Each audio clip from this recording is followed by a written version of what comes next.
Bismillahirrahmanirrahim. Assalamualaikum warahmatullahi wabarakatuh. Kita lanjutkan mengenai video pembelajaran berikutnya, yaitu mengenai materi evaluasi pembelajaran PAI.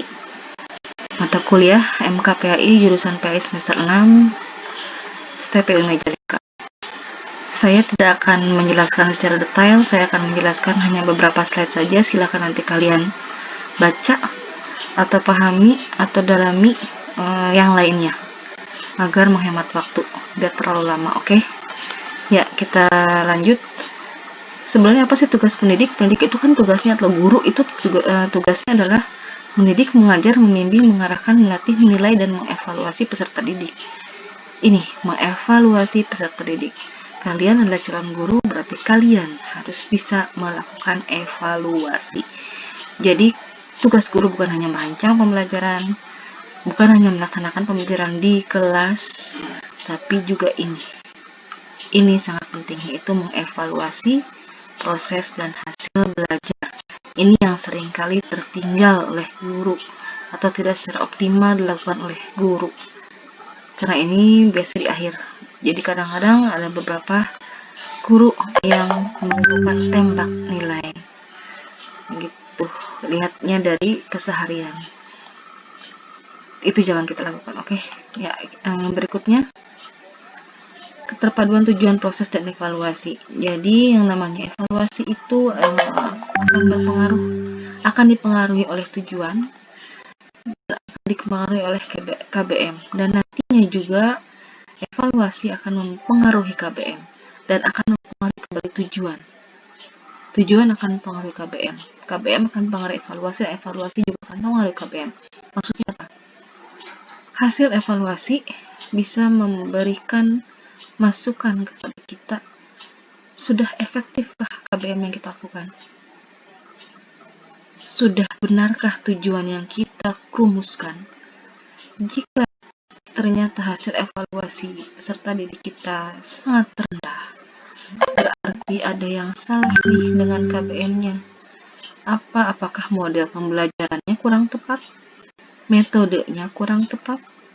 Cara memberikan materi kita kurang tepat misalnya. Berarti ada yang harus diperbaiki di KBM. Dan juga ini, tujuan kompetensi. Tujuan dirumuskan asalnya dari KD, kompetensi dasar, kemudian dirumuskan menjadi IPK, indikator pencapaian kompetensi, kemudian dari IPK dirumuskan menjadi tujuan. Nah, jadi evaluasi itu dampaknya sangat luas sebenarnya. Kalau seorang guru bisa melakukan evaluasi dengan baik, maka proses KBM-nya akan terus baik, akan terus diperbaiki, maksudnya akan terus diperbaiki, dan akan tentunya kualitas siswa akan terus menjadi lebih baik kalau proses evaluasinya dilakukan dengan benar. Makanya sangat penting sekali ini 4 pilar pendidikan: learning to know, learning to do, learning to be, learning to live together. Learning, belajar untuk mengetahui, belajar untuk melakukan, belajar untuk menjadi sesuatu, dan belajar untuk hidup bersama.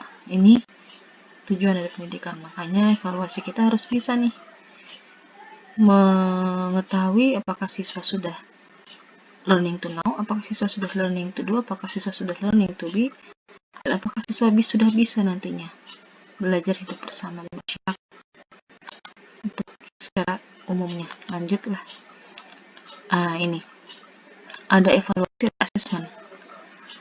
Evaluasi atau penilaian itu adalah proses sistematis meliputi pengumpulan informasi, analisis, dan interpretasi informasi untuk membuat keputusan. Tadi nih, nanti keputusannya akan berpengaruh kepada KBM dan juga akan berpengaruh kepada tujuan pembelajaran. Dan apa bedanya dengan assessment? Oke, kita lihat. Evaluasi fokus pada pengukuran hasil belajar, sedangkan asesmen itu menekankan pada pengukuran proses dan hasil belajar. Jadi asesmen ini bisa dikatakan lebih kompleks dan komplit. Evaluasi dilaksanakan pada akhir pembelajaran, asesmen dilaksanakan selama proses pembelajaran atau formatif. Evaluasi berpihak kepada guru sebagai evaluator dan asesmen berpihak kepada yang diakses atau peserta didik.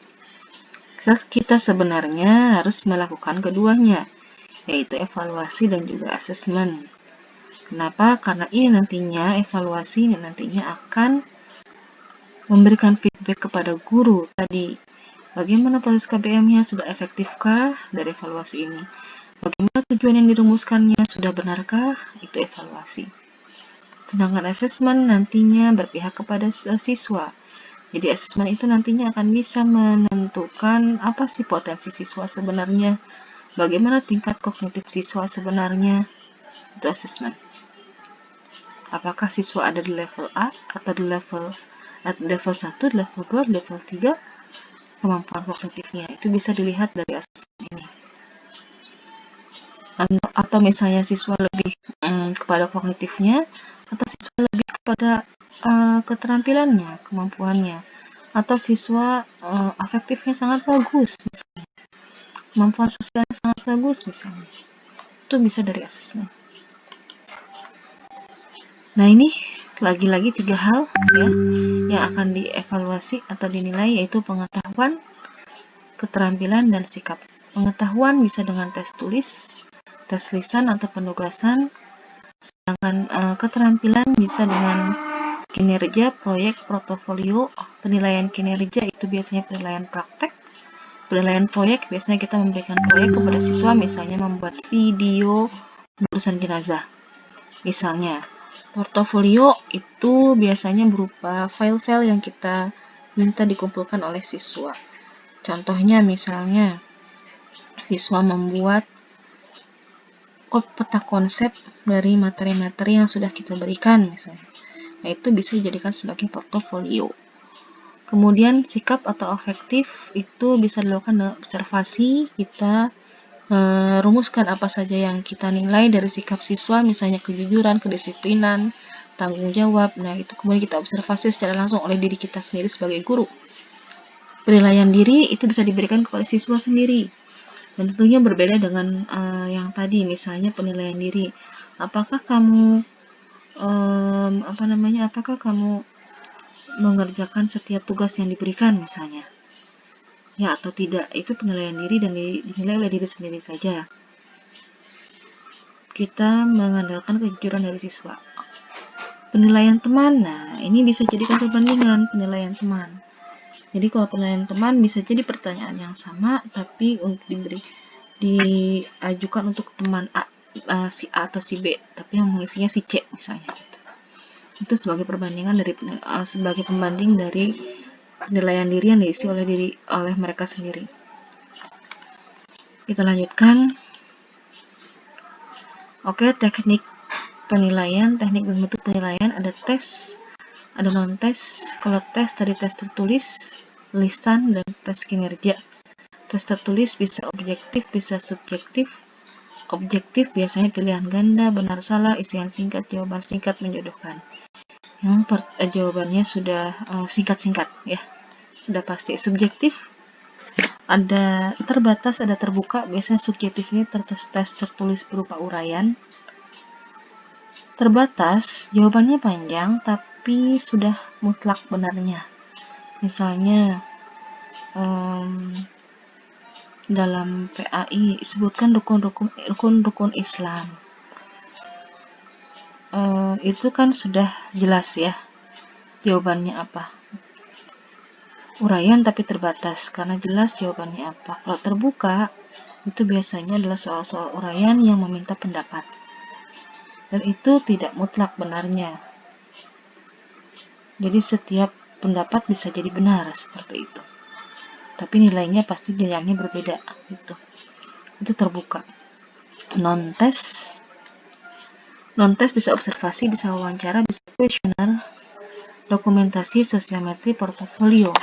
Observasi seperti tadi, kita sebagai guru melakukan langsung observasi. Wawancara ya face to face dengan siswa, kita lakukan wawancara. Kuesioner kita berikan pertanyaan-pertanyaan yang langsung diisi oleh siswa. Itu kuesioner. pertanyaan-pertanyaan berupa ya atau tidak misalnya, atau pertanyaan yang sudah ada pilihannya tentang sikap biasanya atau kebiasaan biasanya, atau tentang pembelajaran. Dokumentasi atau foto, sosiometri berupa grafik, penilaian afektif atau sosial siswa dari bulan ke bulan yang kita buat menjadi sosiometri atau grafik. Dan ini bisa dilihat penilaian. Portofolio ya tadi, tugas-tugas yang dikumpulkan berupa berkas-berkas seperti tadi pembuatan peta konsep atau pembuatan poster misalnya. Itu portofolio. Tes, ada yang tes standar, ada yang tes buatan guru. Tes standar itu biasanya UN atau tes SNPTN atau tes PISA sekarang yang sedang ramai. Tes standar. Yang buatan guru itu dibuat oleh kita dan itu biasanya berupa untuk penilaian sumatif, UAS atau UTS, dan juga formatif, harian atau kinerja atau proses ya. Itu tes buatan guru. Dan tes buatan guru ini disesuaikan dengan materi yang disampaikan dan juga karakteristik peserta didik. Jadi dilihat dari sana. Ya, kita lanjut bagaimana membuat soal. Jadi soal yang bermutu dapat membedakan kemampuan setiap peserta didik dan dapat mengukur kompetensi yang tepat dari peserta didik tersebut. Dan sifatnya harus sahih, valid, reliable, handal, fair, adil, praktis, mudah administrasinya dan ekonomis. Nah, ini satu lagi nih evaluasi yang perlu diperhatikan juga. Kita harus menjadi paperless teacher, artinya kita seminimal mungkin menggunakan kertas. Jadi kalau misalnya kalian bisa membuat soal-soal secara online dengan menggunakan Google Form, itu alangkah lebih baik ya, dengan menggunakan Google Form. Kenapa?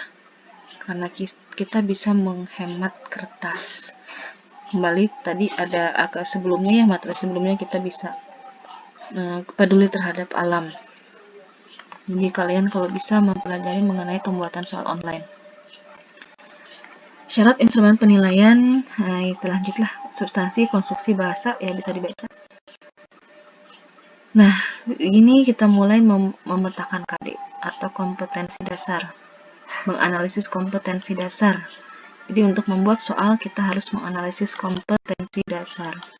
Lanjut, menganalisis kompetensi dasar bisa kita lihat dari dimensi kognitif Bloom, dari taksonomi Bloom. Ada knowledge, kita langsung ke sini. Nah, ini. Dimensi kognitif Bloom itu ada remember, mengingat, understand, memahami, apply, mengaplikasikan, analyze, menganalisis, evaluate, mengevaluasi, dan create atau mencipta. Ini dimensi proses kognitif. Kita harus dapat memetakan KD atau kompetensi dasar ke dalam ini, ranah kognitif Bloom. Apakah KD 3.1 C1, C2, atau C3, dan seterusnya. Dan juga ada dimensi pengetahuan. Dimensi pengetahuan, ini taksonomi Bloom revisi ya. Ada dimensi kognitif dan ada dimensi pengetahuan. Untuk dimensi pengetahuannya ada faktual, konseptual, prosedural, dan metakognitif. Faktual, misalnya fakta, informasi, simbol, terminologi itu faktual. Konseptual, klasifikasi, kategori, prinsip, generalisasi. Biasanya kalau faktual itu sejarah-sejarah itu faktual ya. Sejarah-sejarah itu faktual. Ini Al-Quran dan hadis itu faktual. Kalau konseptual itu prinsip, generasi, teori, dan sebagainya. Ini biasanya konseptual itu biasanya ada pada pelajaran-pelajaran sains. Kalau konseptual. Atau misalnya di kita itu tentang fikih ya, fikih itu berkembang. Itu fikih bisa jadi konsep. Ada fikih itu ada fikih kontemporer ya. Itu bisa berkembang, itu bisa jadi masuk ke dalam konseptual. Prosedural itu pengetahuan khusus, algoritma, teknik, metode, kriteria penggunaan prosedur khusus. Kalau di kita di PAI berarti untuk prosedural misalnya proses pengurusan jenazah itu prosedural. Metakognitif itu strategi tugas kognitif, kontekstual, dan juga kondisional pengendalian diri. Di metakognitif ini sebenarnya gabungan antara faktual, konseptual, atau metakognitif. Kemudian kita lanjutkan. Ya, ini bisa dibaca ya. Metakognitif adalah kesadaran seseorang tentang bagaimana ia belajar menilai kesukaran suatu masalah. Jadi ini lebih pada kemampuan diri, kemampuan berpikir, itu metakognitif. Ya, kita lanjutkan. Nah, ini level kognitif, mengingat, memahami. C1, C2, C3 itu masuknya ke LOTS. C4, C5, C6 itu masuknya ke HOTS. Silakan bisa dibaca. Ini kata kerja operasional atau KKO. KKO dari ranah kognitif taksonomi Bloom revisi. Sangat banyak sekali, nggak mungkin kita hafal ya. Tidak mungkin kita menghafal semuanya. Jadi kalau bisa ya tidak apa-apa, kita berpatokan, kita punya tabel ini ya. Jadi ketika memetakan KD, kita bisa melihat, oh ini masuknya mengetahui. Oke, kita coba nanti ya, lihat ya caranya. Nah, ini kita akan coba menyusun soal HOTS, High Order Thinking Skill. Bagaimana tahapannya? Yang pertama, kita harus melihat kompetensi dasar. Kemudian yang kedua, kita harus menganalisis kompetensi dasar. Setelah itu kita menyusun kisi-kisi, membuat form kisi-kisi, lalu merumuskan stimulus, menulis soal HOTS. Menulis soal HOTS ini kita harus membuat form kartu soal dan harus membuat pedoman penskoran. Oke, kita lihat ini bedanya di sini. Merumuskan stimulus. Syarat soal itu dikatakan sebagai soal HOTS adalah di sana harus ada stimulus. Stimulus ini bisa berupa narasi cerita, bisa berupa video, bisa berupa gambar, bisa berupa berita. Jadi harus ada awalan, baru kemudian ada soal. Seperti itu. Itu contoh, itu syarat dari soal HOTS, harus ada stimulus. Kita lihat contohnya nanti stimulus. Nah, ini yang dimaksud dengan menganalisis kompetensi dasar. Ini kita lihat. KD 3.1, ini contohnya kelas 10 ya. KD 3.1 menganalisis. Quran surat Al-Hujurat, kita lihat menganalisis. Menganalisis masuknya kemana ya tadi? Masuknya ke C4. Nah, berarti ini menganalisis itu kita level kognitifnya adalah C4. Kemudian ini menganalisis lagi nih, menganalisis Quran surat Al-Hujurat serta hadis tentang larangan pergaulan bebas dan perbuatan zina. Ini C3. C1, C3, C4. Oke, ini masuknya ke C3. Aplikasi ya. Kemudian menganalisis makna Asmaul Husna. Menganalisis makna. Nah, makna ya, menganalisis makna. Menganalisis makna itu berarti masuknya ke aplikasi. Menganalisis ketentuan berpakaian sesuai dengan syariat Islam masih masuk ke C3 atau aplikasi.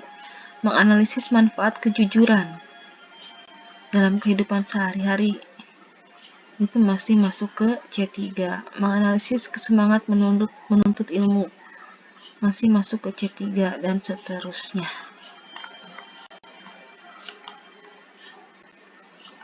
Ini kita lihat contoh pemetaan stimulus.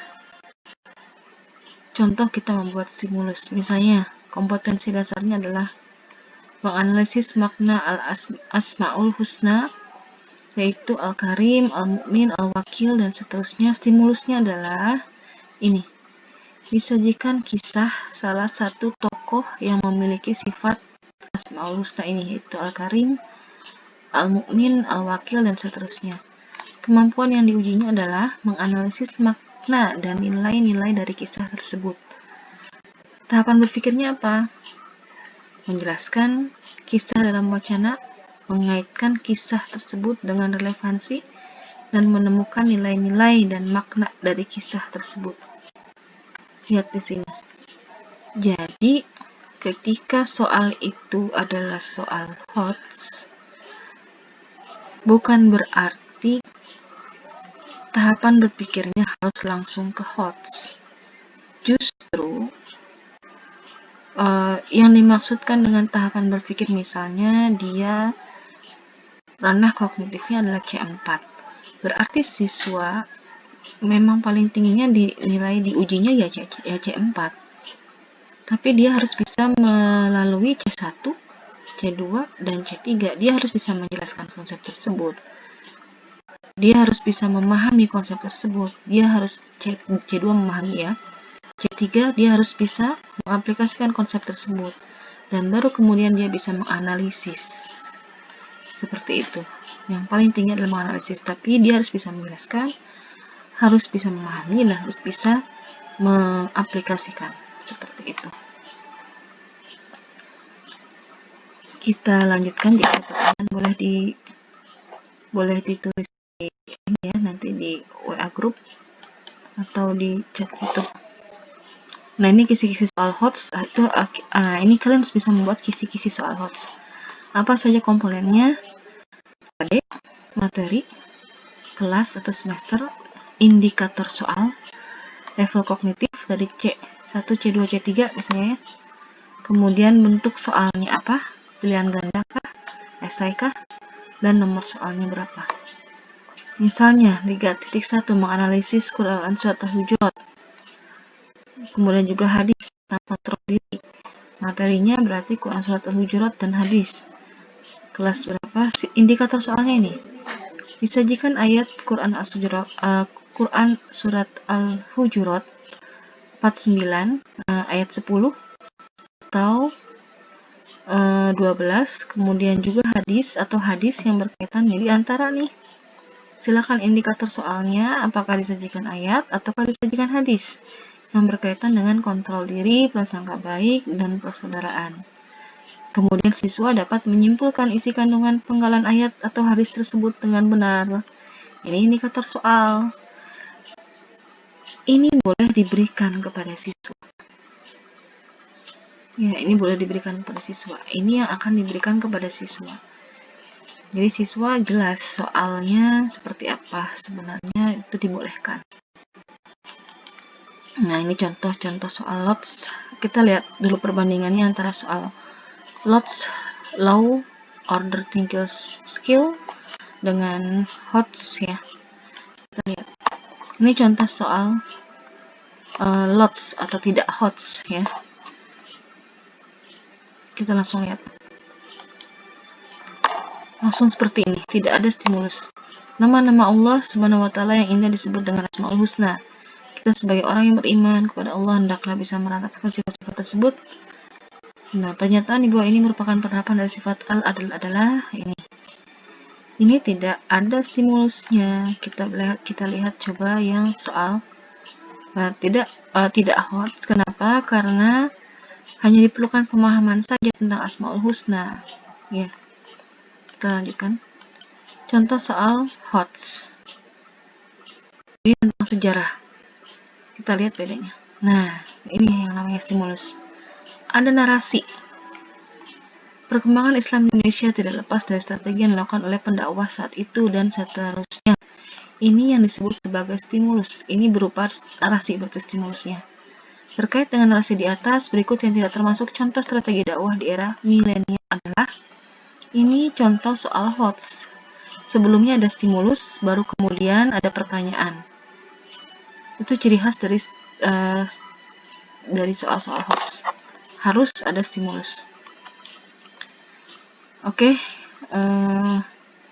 Itu saja mungkin ya, ini bisa kalian baca bagaimana membuat soal pilihan ganda ya, membuat soal uraian seperti apa. Kemudian nah ini pedoman penskoran, jadi harus ada keyword ya, atau kata kunci untuk melakukan penskoran itu. Kemudian juga kalau misalnya uraian, berarti ini harus ada kemungkinan jawaban yang diharapkan. Ini kartu telahnya. Ini untuk mengevaluasi soal yang sudah kita buat, bisa ditelah oleh kita atau ditelah oleh orang lain.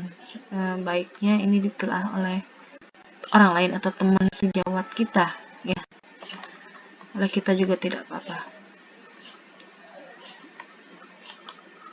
Itu saja mungkin untuk evaluasi. Silahkan kalian pelajari, kalian pahami, dan jika ada yang tidak dimengerti atau ada pertanyaan, silahkan chat di YouTube atau bisa langsung di WA group.